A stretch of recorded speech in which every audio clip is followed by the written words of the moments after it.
आखिर कब तक अग्नि परीक्षा देती रहेगी ईवीएम? और ईवीएम का जिन चुनावों के बाद, नतीजों के बाद, सरकार के गठन के बाद एक बार फिर से विपक्ष के हाथों में है, जिसको उठाने की फिर एक रवायत चल पड़ी है।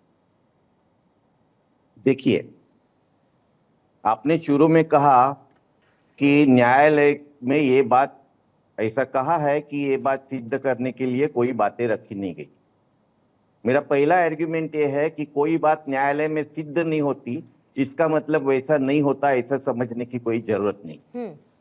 दूसरी बात, प्रजातंत्र में चुनाव निष्पक्ष होना चाहिए, और सिर्फ निष्पक्ष नहीं होना चाहिए, निष्पक्षता से हो रहा है ऐसा दिखना चाहिए।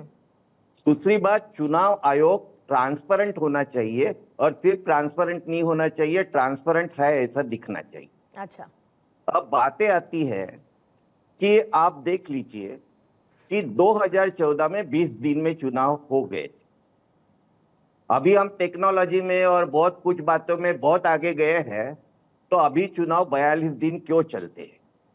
किसके लिए 42 दिन चुनाव चलाए जाते हैं? दूसरी बात यह है कि 6-6 महीना विपक्ष के लोग चुनाव आयोग से अपॉइंटमेंट मांगते हैं और उनको दी नहीं जाती।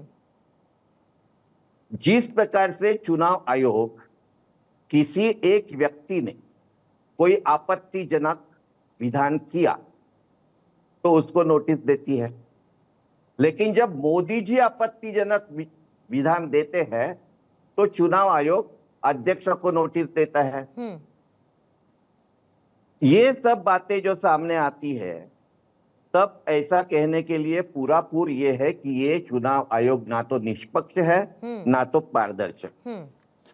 दूसरी बात, ईवीएम पे क्या सिर्फ विपक्ष ने आरोप लगाए हैं?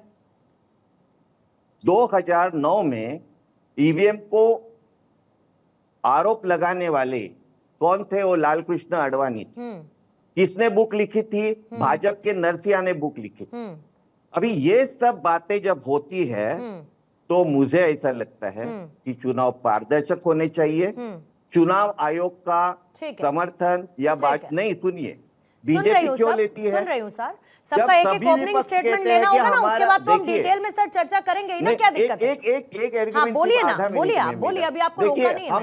हम ये मान रहे हैं कि समझो ईवीएम में कुछ गड़बड़ी नहीं है, लेकिन आज सभी विपक्ष अगर कहते हैं कि ईवीएम में गड़बड़ी है, तो वो विपक्ष का समाधान करना और जिस तरीके से देश की बहुसंख्यक जनता चाहती है उस प्रकार से चुनाव करना, ये चुनाव आयोग की निष्पक्षता के लिए और पारदर्शकता के लिए आवश्यक है।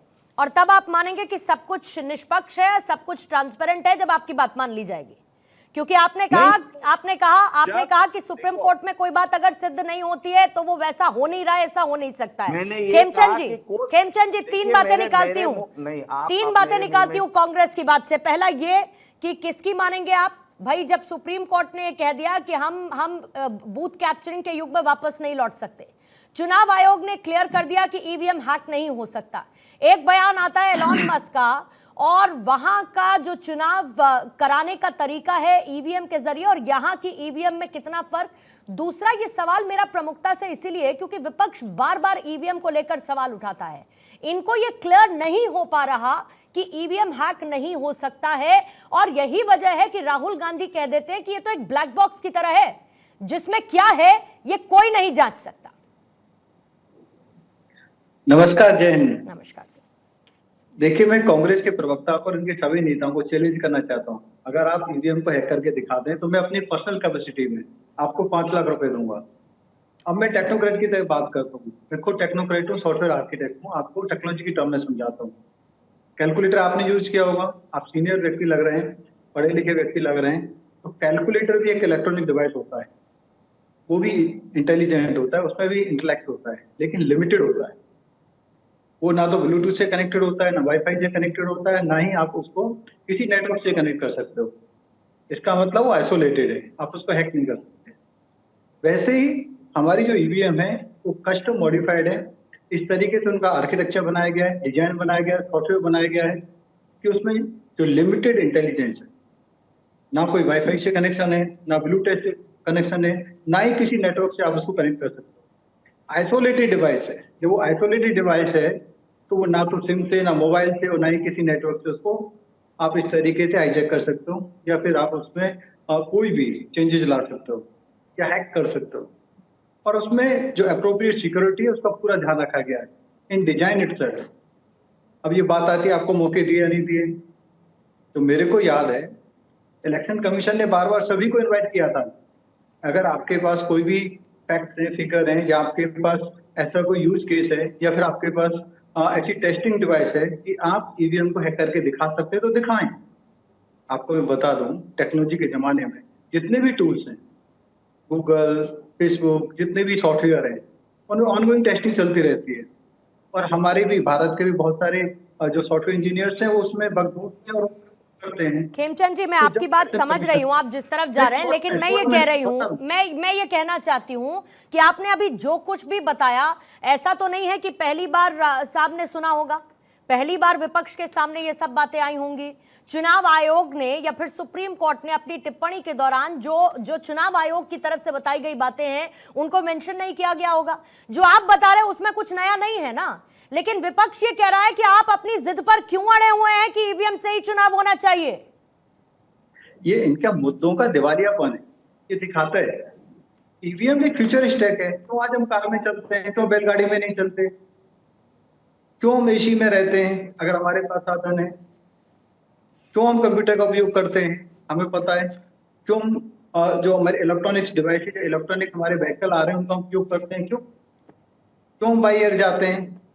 नहीं हम कहें कि नहीं हम तो जो 100 साल पुराने साधन थे उसी से चलेंगे। तो अभी आप ये कहते हैं विवेक जी कि भाई क्यों इसमें ज्यादा समय लिया गया, ज्यादा समय ईवीएम की वजह से नहीं लिया गया, ज्यादा समय जो डेमोग्राफिक हमारी है और अलग अलग कॉम्प्लिकेशन हैं, अलग अलग एरिया के अलग अलग रिक्वायरमेंट हैं, इसकी वजह से इलेक्शन कमीशन ने 7 में इलेक्शन कराया, अलग अलग फीचर में इलेक्शन कराया ताकि हर एक एरिया को ध्यान में रखा जा सके, मैक्सिमम वहां से वोटिंग कराई जा सके और मिनिमम रिसोर्सेज में काम करवाए जा सके।